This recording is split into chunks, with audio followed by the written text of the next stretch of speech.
नमस्कार, स्वागत है आप सभी का आपके अपने यूट्यूब चैनल टीचिंग अड्डा 2.0 पे। मैं दिलीप वर्मा आप सभी का स्वागत करता हूं। आज हम मनोविज्ञान की एक छोटी-सी क्लास लेकर आए हैं जिसमें हम 20 प्रश्नों के बारे में डिस्कस करेंगे और आशा करते हैं कि आपको ये प्रश्न अच्छे लगेंगे। अगर प्रश्न अच्छे लगेंगे तो कमेंट करके ज़रूर बताइएगा। ऐसे ही छोटी-छोटी क्लासेज और प्रश्नों की एक श्रृंखला अब प्रतिदिन आपको मिलती रहेगी आपके अपने यूट्यूब चैनल पर। सभी लोगों को जोड़ने का प्रयास करिएगा, ज़्यादा से ज़्यादा लोगों के पास शेयर करने का प्रयास करिएगा और मनोविज्ञान की एक मुहिम चला रहे हैं जिसमें आपके टेट, सुपर टेट और ऑल टेट के लिए जो है महत्वपूर्ण प्रश्नों की एक श्रृंखला होगी जिसमें आपके 20 प्रश्न रहेंगे। अब स्टार्ट करते हैं। आज का आपका पहला प्रश्न आपके स्क्रीन पे, साइकोलॉजी शब्द की उत्पत्ति किस भाषा से हुई है? पहला, अंग्रेजी, रूसी, ग्रीक, स्पेनिश। आपका टाइम स्टार्ट होता है। कॉपी कलम ज़रूर रखिएगा और काउंट करके बतलाइएगा कितने प्रश्न आपके सही होते हैं। और साइकोलॉजी शब्द की उत्पत्ति किस भाषा से हुई है? तो ग्रीक भाषा से हुई है। साइकोलॉजी ग्रीक भाषा के दो शब्दों से मिलकर बना है, साइकी प्लस लोगस। साइकी का अर्थ होता आत्मा और लोगस का अर्थ होता है अध्ययन करना, अर्थात मनोविज्ञान जिसमें आत्मा का अध्ययन किया जाता है साइकोलॉजी कहलाता है, मनोविज्ञान कहलाता है। साइकोलॉजी शब्द मनोविज्ञान का हिंदी शब्द अंग्रेजी शब्द है जिसे आंग्ल भाषा में साइकोलॉजी कहा जाता है। चलते हम दूसरे प्रश्न की तरफ। प्रश्न दूसरा है हमारा, वर्तमान समय में मनोविज्ञान है मन का विज्ञान, व्यवहार का विज्ञान, चेतना का विज्ञान, आत्मा का विज्ञान। आपका टाइम स्टार्ट होता है। अब काउंट करिएगा, ज़रूर बतलाइएगा कि आपने कितने प्रश्न सही किए हैं। और सही उत्तर जो है वो है क्या? व्यवहार का विज्ञान। तो मनोविज्ञान वर्तमान में किसका विज्ञान है? व्यवहार का विज्ञान है, ऐसा वाटसन महोदय का मानना था। मनोविज्ञान सर्वप्रथम आत्मा का विज्ञान, फिर आपका आया मन का विज्ञान, फिर चेतना का विज्ञान और वर्तमान में व्यवहार के विज्ञान के रूप में स्वीकार किया गया है। 16वीं शताब्दी में आत्मा का विज्ञान माना गया था और 20वीं शताब्दी में आपके व्यवहार का विज्ञान माना गया है। चलते हैं हम तीसरे क्वेश्चन की तरफ। तीसरा क्वेश्चन आपके स्क्रीन पे, मनोविज्ञान का ज्ञान उपयोगी है। किसके लिए उपयोगी है ये बतलाना है। शिक्षक के लिए, अभिभावक के लिए, विद्यालय प्रशासक के लिए, उपर्युक्त सभी के लिए, अर्थात मनोविज्ञान किसके लिए उपयोगी है? टाइम स्टार्ट है आपका। आप प्रश्न के उत्तर चूज कर लीजिए और वो है उपर्युक्त सभी। मनोविज्ञान एक शिक्षक के लिए, एक अभिभावक के लिए और विद्यालय प्रशासक सभी के लिए इम्पोर्टेंट है, महत्वपूर्ण है, उपयोगी है, सहायक है। एक शिक्षक के इसलिए क्योंकि उसे अपने शिक्षण विधियों और बालक का अध्ययन करने में सहायक होता है। अभिभावक को इसलिए क्योंकि अभिभावक बच्चे को अच्छे से समझकर उसके साथ अच्छा व्यवहार करते हैं जो बच्चे के लिए सहायक होता है। और विद्यालय में भी व्यवहार बेहतर हो ये प्रशासक के लिए जरूरी होता है। अगले क्वेश्चन की तरफ बढ़ते हैं। क्वेश्चन नंबर 4, मनोविज्ञान व्यवहार का शुद्ध विज्ञान है। ये बहुत ही इंपॉर्टेंट परिभाषा है जो आपके एग्जाम में पूछी जा सकती है। वुडवर्थ का, जेम्स ड्रेवर का, वाटसन का, स्किनर का। टाइम स्टार्ट होता है। परिभाषाओं को लेकर क्वेश्चन पूछे जाएंगे। जितना अधिक प्रैक्टिस करेंगे उतना ही आपके लिए बेहतर होगा। तो ये है किसका कथन? वाटसन महोदय का कथन है। याद रखना, अगर हम बात करें वुडवर्थ की तो याद रखना वुडवर्थ के बारे में कहा जाता है कि वुडवर्थ ने मनोविज्ञान की बदलती हुई परिभाषाओं के बारे में बतलाया था। वाटसन की एक और परिभाषा बड़ी चर्चित है जिसमें कहा जाता है कि मुझे एक नवजात शिशु दे दो, मैं जो चाहूँगा बना दूंगा। और रही बात आपके स्किनर की, तो स्किनर ने पुनर्बलन को सबसे ज़्यादा महत्व दिया था अगले क्वेश्चन की तरफ बढ़ते हैं। 5वां क्वेश्चन, प्राचीन मनोविज्ञान का जनक किसे कहा जाता है? विकल्प है वाटसन को, विलियम जेम्स को, विलियम बुंट को, अरस्तू को। ये आपके सामने 4 विकल्प। आपका टाइम स्टार्ट होता है और चूज करिएगा अपने सही विकल्प को और हम चर्चा करते हैं। प्रश्न है क्या? अरस्तू। अरस्तू प्राचीन मनोविज्ञान का जनक कहा जाता है। अरस्तू यूनान के रहने वाले थे। इनके गुरु का नाम प्लेटो था और प्लेटो के गुरु का नाम था सुकरात। एक दार्शनिक थे जिन्हें प्राचीन मनोविज्ञान का जनक कहा जाता है। लेकिन यदि आधुनिक मनोविज्ञान के जनक की बात की जाएगी तो इसमें 2 नाम आपके सामने आएंगे। एक तो विलियम जेम्स और विलियम बुंट। विलियम जेम्स और विलियम बुंट ये आपके आधुनिक मनोविज्ञान के जनक हैं। चलिए अगले प्रश्न की तरफ बढ़ते हैं। प्रश्न संख्या 6, प्रश्नावली विधि का मनोविज्ञान के क्षेत्र में प्रयोग किसने किया था? अरस्तू ने किया था, सुकरात ने किया था, वुडवर्थ ने किया था, वाटसन ने किया था। ये 4 विकल्प। टाइम आपका स्टार्ट है। आप उत्तर दीजिएगा। है क्या? वुडवर्थ। अब हम बात करते हैं कि प्रश्नावली विधि का जनक कौन था। तो प्रश्नावली विधि के जनक आपके सुकरात थे। लेकिन यदि हम बात करें मनोविज्ञान के क्षेत्र में प्रयोग किसने किया था, तो बात आती है किसकी? वुडवर्थ की। रही बात आपके सुकरात की, तो सुकरात से दर्शन की क्या होती है? शुरुआत होती है। सुकरात पहला दार्शनिक था और वाटसन व्यवहारवाद के जनक थे। अरस्तु प्राचीन मनोविज्ञान के जनक थे। चलिए अगले क्वेश्चन की तरफ बढ़ते हैं। अगला 7वां क्वेश्चन बहुत ही इंपॉर्टेंट। प्रिंसिपल ऑफ साइकोलॉजी नामक पुस्तक के लेखक हैं। विकल्प आपके सामने, जीन पियाजे, विलियम मैकडूगल, विलियम बुंट, विलियम जेम्स।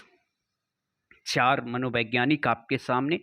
इनमें से एक मनोवैज्ञानिक का नाम आप चुन लीजिएगा जिन्होंने लिखा है क्या? Principle of psychology. वो है कौन? विलियम जेम्स, अमेरिका के रहने वाले मनोवैज्ञानिक।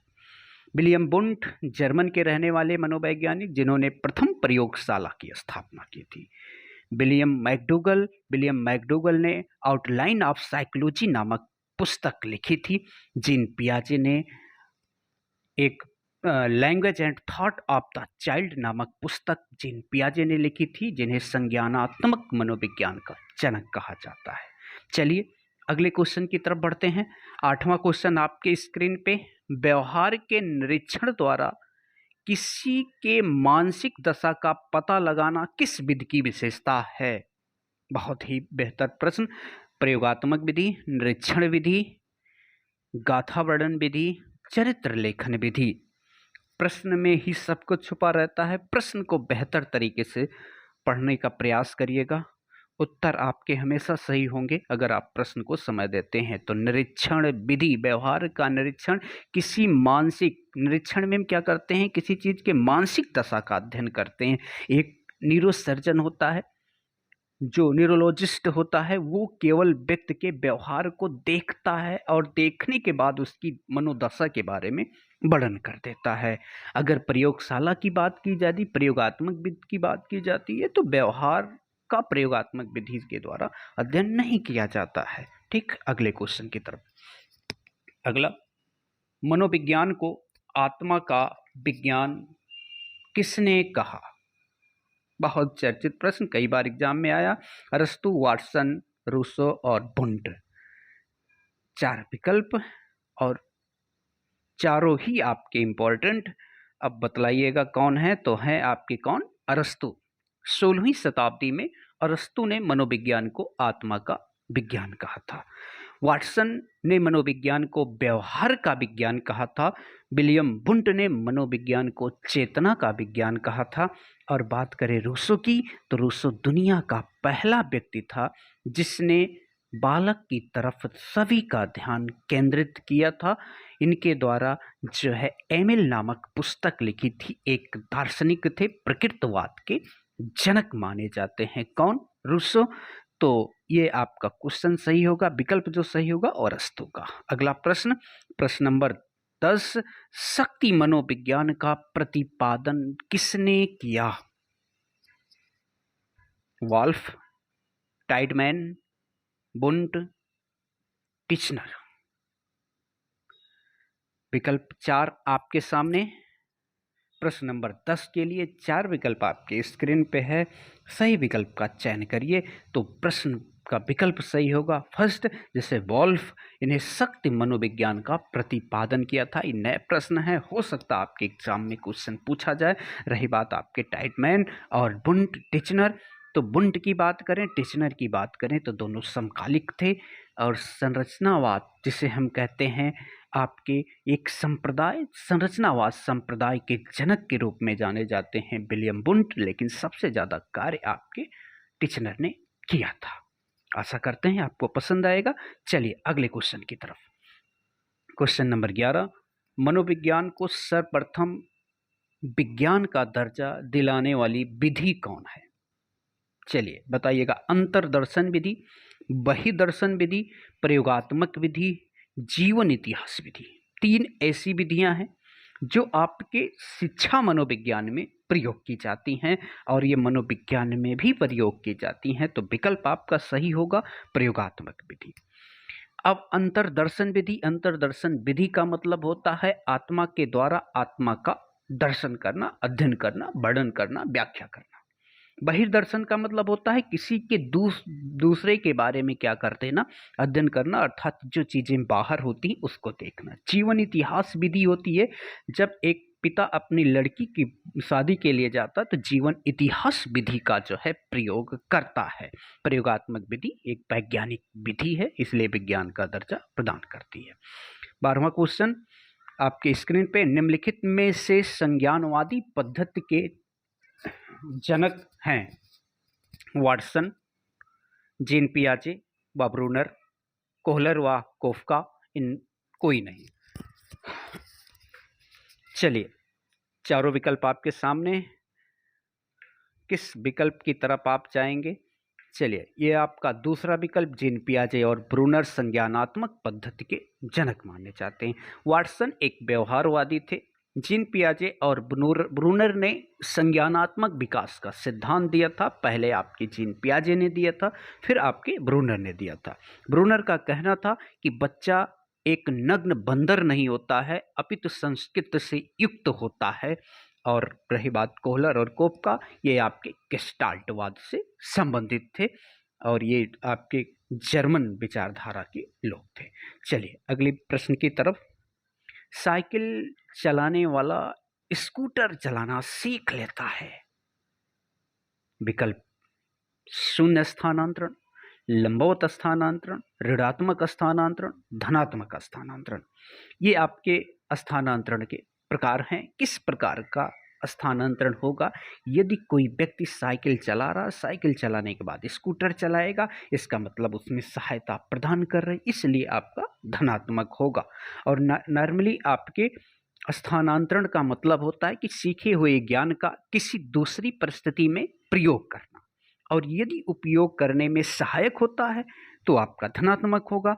यदि उपयोग करने में बाधा उत्पन्न होता है, सहायता नहीं करता, बाधा करता है, तो आपकी ऋणात्मक होगा। या तो न तो बाधा उत्पन्न करे और न ही सहायता उत्पन्न करे, तो उसे हम कहेंगे क्या? शून्य स्थानांतरण। चलिए अगले प्रश्न की तरफ। 14 नंबर प्रश्न, किशोरावस्था बड़े संघर्ष, तनाव व तूफान की अवस्था है, ये किसने कहा था?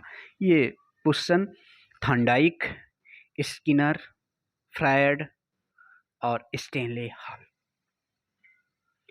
Thorndike, Skinner, Freud, Stanley Hall कौन होंगे? चलिए सही विकल्प आपका होगा स्टेनले हॉल। स्टेनले हॉल जिनको बाल मनोविज्ञान का जनक भी कहा जाता है, इनको किशोर मनोविज्ञान का जनक कहा जाता है। इन्होंने एडोलसेंस नामक पुस्तक लिखी थी। इन्होंने किशोरावस्था के में होने वाले परिवर्तन संबंधी एक सिद्धांत दिया था, जिसे हम कहते हैं क्या? त्वरित विकास का सिद्धांत। थॉर्नडाइक प्रत्यनियम भूल सिद्धांत के जनक थे। स्किनर आपके अनक्रिया सिद्धांत के जनक थे फ्रायड, आपके मनोविश्लेषणवादी थे।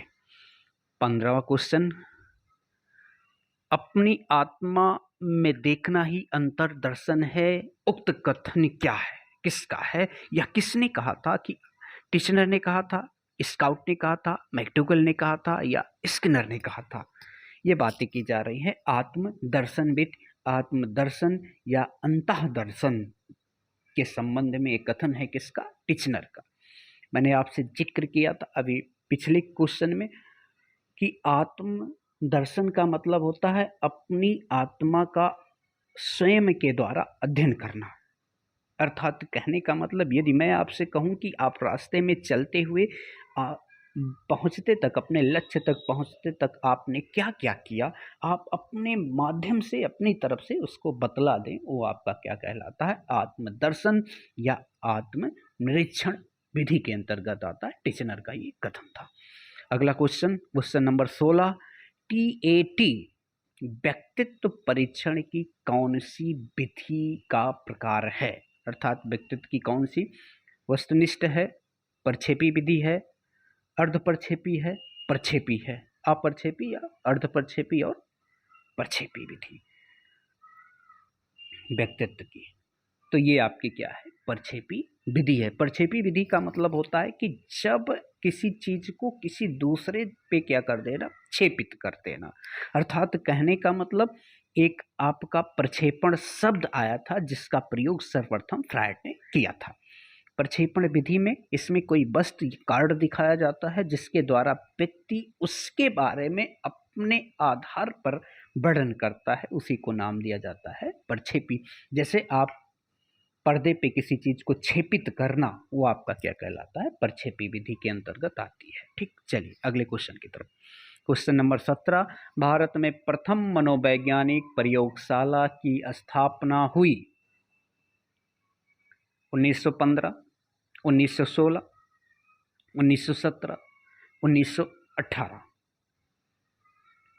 प्रथम मनोवैज्ञानिक प्रयोगशाला की स्थापना की बात करेंगे तो याद रखिएगा, ये आपके कलकत्ता में हुई थी। कलकत्ता विश्वविद्यालय में 1916 ईस्वी में प्रथम मनोवैज्ञानिक प्रयोगशाला की स्थापना हुई थी। यदि पूछा जाएगा विश्व में प्रथम मनोवैज्ञानिक प्रयोगशाला की स्थापना किसने की थी, तो विलियम वुंट ने किया था।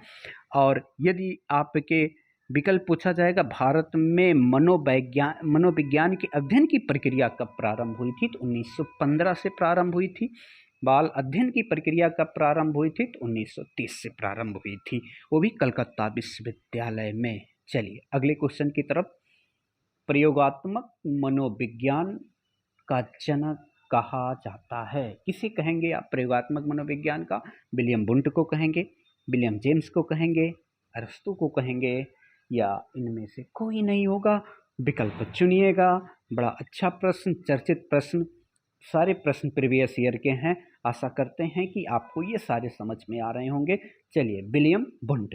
अब हम बता दें विलियम वुंट के बारे में, तो विलियम वुंट एक जर्मन मनोवैज्ञानिक थे जिन्होंने प्रथम प्रयोगशाला की स्थापना 1879 ईस्वी में की थी। एक विश्वविद्यालय था जिसका नाम वर्तमान में कार्ल मार्क्स विश्वविद्यालय में इन्होंने इसकी स्थापना की थी। अब प्रश्न उठता है, इसमें इन्होंने किसका अध्ययन किया था, तो बताइएगा। चेतना का अध्ययन करने के लिए इस प्रयोगशाला की स्थापना की थी। चलिए question number 19, golf gang Kohler द्वारा अंतःदृष्टि अधिगम का प्रयोग कब किया गया? 1921, 22, 17, 20। बड़ा अच्छा क्वेश्चन। चलिए बताइएगा कब किया गया था, तो आपका विकल्प बिल्कुल क्लियर है, 1920 में किया था। हम बता दें आपको कोहलर के बारे में। कोहलर एक गेस्टाल्टवादी थे जिन्होंने सूच के सिद्धांत का प्रतिपादन किया था।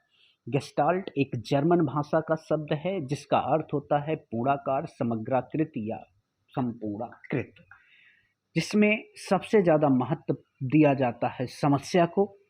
अर्थात ये एक संज्ञानात्मक मनोवैज्ञानिक या संज्ञानात्मक अधिगम के सिद्धांत से संबंधित हैं जिन्होंने प्रयोग किया था बनमानुस या सुल्तान पर। चलिए अंतिम क्वेश्चन, आज के सेशन का अंतिम क्वेश्चन, 20वां क्वेश्चन आपके स्क्रीन पे आ चुका है।